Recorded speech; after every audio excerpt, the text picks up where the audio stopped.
सभी पत्रकार बंधुओं को नमस्कार। आपको याद होगा कि संसद के अंदर मैंने ये सवाल उठाया था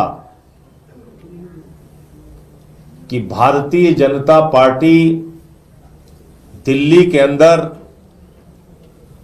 हमारे पूर्वांचल के भाइयों का वोट कटवा रही है,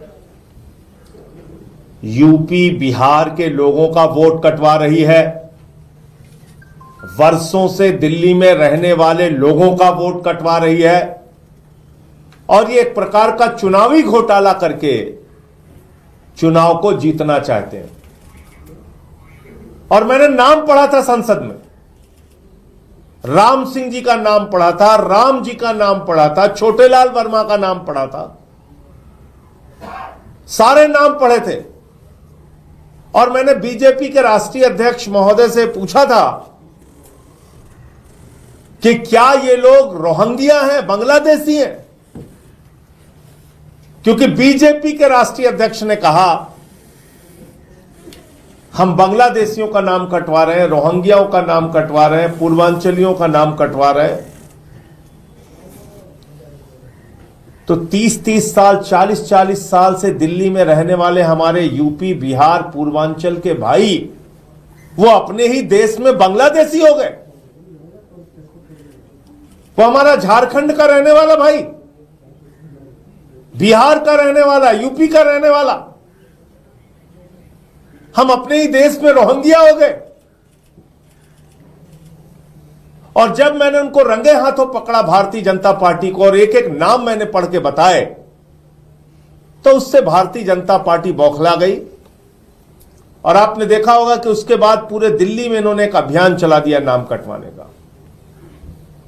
और इन्होंने कहा कि संजय सिंह को भी अब सबक सिखाना है। यह बहुत बोलता है, पूर्वांचलियों के हक में बोलता है, यूपी बिहार वालों के हक में बोलता है, इसको ही सबक सिखाओ पहले।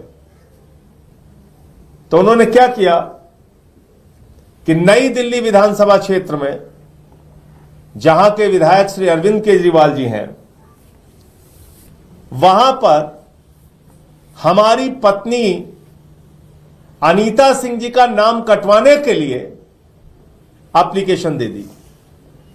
और एक बार नहीं दी, दो बार दे दी। 24 दिसंबर को और 26 दिसंबर को।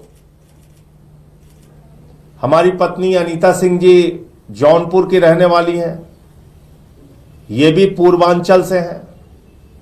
मैंने पूर्वांचल का मुद्दा उठाया, यूपी बिहार के लोगों का मुद्दा उठाया। तो अब इस बात पे लग गए कि इनको ही सबक सिखाओ, इनकी पत्नी का ही वोट कटवा दो, तब इनको अकल आएगी। ऐसे मत करो बीजेपी वालों, नड्डा साहब ऐसे तो मत कीजिए।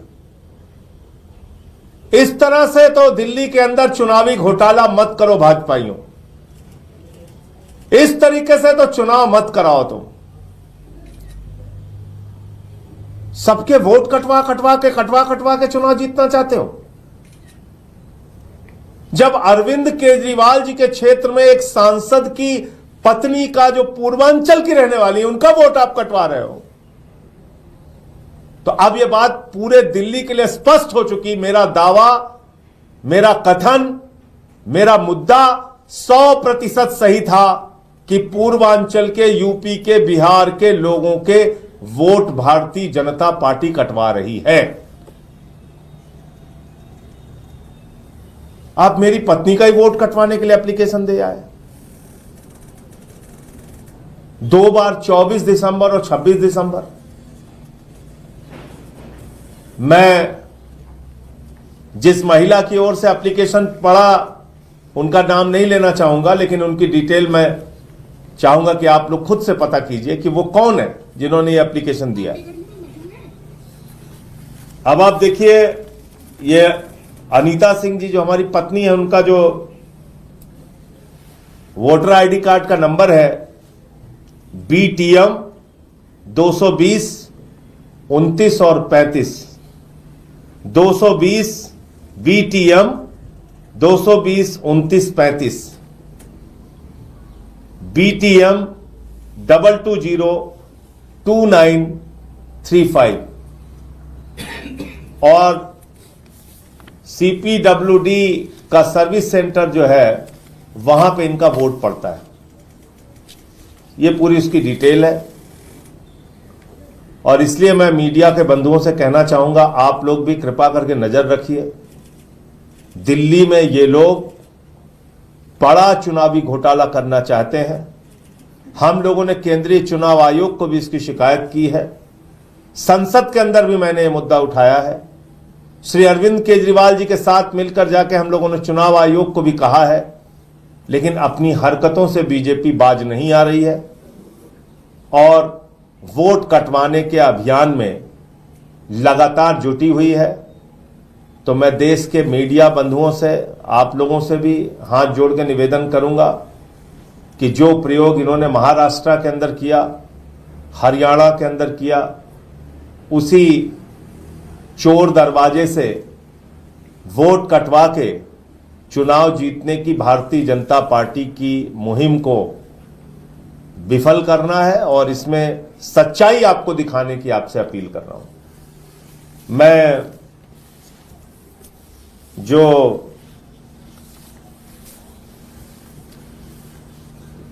मनोज तिवारी जी हैं उनका एक महत्वपूर्ण बयान जरूर आपको सुनाना चाहूंगा। ये आप सुनिए।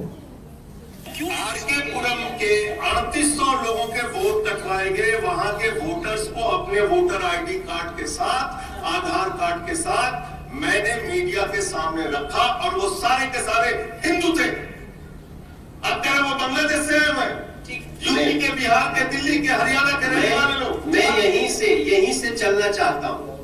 मैं यहीं से चलना चाहता हूं जहां ये चले। अगर ये आरोप सत्य कर दे तो मैं राजनीति से इस्तीफा दे दूंगा। ये टोटल आम आदमी पार्टी का एक झूठा नैरेटिव है जो बिल्कुल नहीं हो रहा है, बल्कि ये लोग कटवाते हैं। हमारे डिलीशन के लिए नाम दिए गए, क्या डिलीशन के लिए नाम दिए? ओनली इलीगल घुसपैठिए की जहां बात हो रही है, सुनिए, उसमें हिंदू थे या रोहिंग्या थे? केवल रोहिंग्या जो बांग्लादेशी लोगों को, जिन नामों का ये जिक्र कर रहे हैं वो नाम कौन? ये तो देखो संजय जी, अरविंद केजरीवाल जी के, वो राजनीति से इस्तीफा देने के बाद हम आपको बोल, मैं भी राजनीति से इस्तीफा दे दूंगा। हाँ आप चलिए, मैं कह रहा हूँ खुलेआम, मैं तुरंत इस्तीफा दे दूंगा अगर आप गलत साबित एकदम गलत साबित हुआ तो। और 3800 लोगों के वोट कराने के लिए इन्होंने एप्लीकेशन दिया जिसमें हिंदू है ना। अगर हिंदू है तो उनका नहीं करना चाहिए। ये सुन लिया आपने। ये मनोज तिवारी जी भारतीय जनता पार्टी के जो सांसद हैं वो कह रहे हैं कि जिसका एप्लीकेशन दे रहे हैं, जिनका नाम कटवाने के लिए हम लोग अभियान चला रहे हैं भारतीय जनता पार्टी की ओर से, वो घुसपैठियां हैं, रोहिंग्या हैं, बांग्लादेशी हैं। और मैं चिल्ला चिल्ला के कह रहा हूं कि वो हिंदू हैं, यहीं के रहने वाले हैं, यूपी, बिहार, पूर्वांचल के लोग हैं। तो मैं आज मनोज तिवारी जी से पूछना चाहता हूं, क्या मेरी पत्नी जो पूर्वांचल की रहने वाली हैं, जौनपुर की, ये रोहिंग्या हैं, बांग्लादेशी हैं? कैसे इनका नाम कटवाने के लिए एप्लीकेशन पड़ी? कैसे पड़ी एप्लीकेशन? तो इसलिए भारतीय जनता पार्टी पूरी तरीके से दिल्ली में चुनाव हार रही है। इसलिए सारे गलत हथकंडे अपना के वो चाहते हैं चोर दरवाजे से घोटाला करके चुनाव जीतना। और इस बात से, इस घटना ने बीजेपी को बेनकाब किया है और मैं समझता हूं कि चुनाव आयोग भी इस बात का संज्ञान लेगा कि ऐसे जो बड़े पैमाने पे वोट कटवाने की कोशिश की जा रही है और टारगेट करके आम आदमी पार्टी के वोटर्स को कटवाया जा रहा है। अब आप समझ सकते हैं कि जब मेरी पत्नी का ही वोट कटवाने के लिए एप्लीकेशन पड़ रही है तो इसका मतलब कि आम आदमी पार्टी के वोटर्स को टारगेट करके पूरे दिल्ली में वोट कटवाया जा रहा है। आपके कोई प्रश्न आप पूछ सकते हैं। सर, आपको ये कैसे पता चला कि इनका वोट कटवाने की एप्लीकेशन दी गई है? दूसरा कि इसके पीछे बीजेपी है, इसका कैसे पता चला कि कौन है? देखिए, इस पूरे अभियान में भारतीय जनता पार्टी के कितने कितने लोगों ने एप्लीकेशन कहां कहां दी है उसकी भी डिटेल हम आपके सामने रख चुके हैं। इसलिए मैंने कहा कि जिन्होंने एप्लीकेशन दिया है मैं उनका नाम आपके सामने नहीं लूंगा। मेरी पुख्ता जानकारी है, 100% जानकारी है कि 24 दिसंबर और 26 दिसंबर को एप्लीकेशन दी गई वोट कटवाने के लिए, जिसमें अनीता सिंह जी का नाम है, जिनकी डिटेल मैंने आपके सामने पढ़ के बता दिया। और जिन्होंने एप्लीकेशन दी है, थोड़ा आप लोग भी मेहनत कीजिए, पता कीजिए कहाँ की है, कब, क्यों। भाई जब ये वहां रह रही हैं, आप लोग भी आते हैं मीडिया से कभी बाइट लेने, आप देखते होंगे पत्नी वहां रह रही है हमारी, तो फिर इनका नाम कटवाने के लिए एप्लीकेशन क्यों पड़ गई? ये तो सवाल बनता है। और किसने दे दिया एप्लीकेशन? बेवजह क्यों कोई देगा? क्या इंटरेस्ट है किसी का? किसी गैर राजनीतिक व्यक्ति का मैं बड़ी विनम्रता से पूछना चाहता हूं, किसी भी गैर राजनीतिक व्यक्ति का इस बात से क्या मतलब है कि इनका वोट वहां है या नहीं है? उसका क्या फायदा है? क्या फायदा है उसका?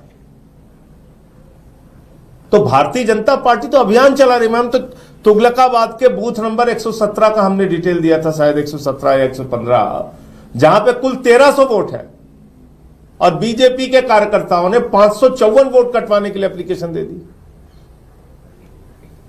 तो ये अजीब बात है। कहीं 11,000 सहदरा में दे रहे हैं, कहीं कुछ दे रहे हैं, कहीं हजारों हजार नाम कटवाने के लिए आप एप्लीकेशन दे रहे हैं। अब अगर हम लोग सजग ना रहें तो आप तो हमारे घर के ही वोट कटवा देंगे।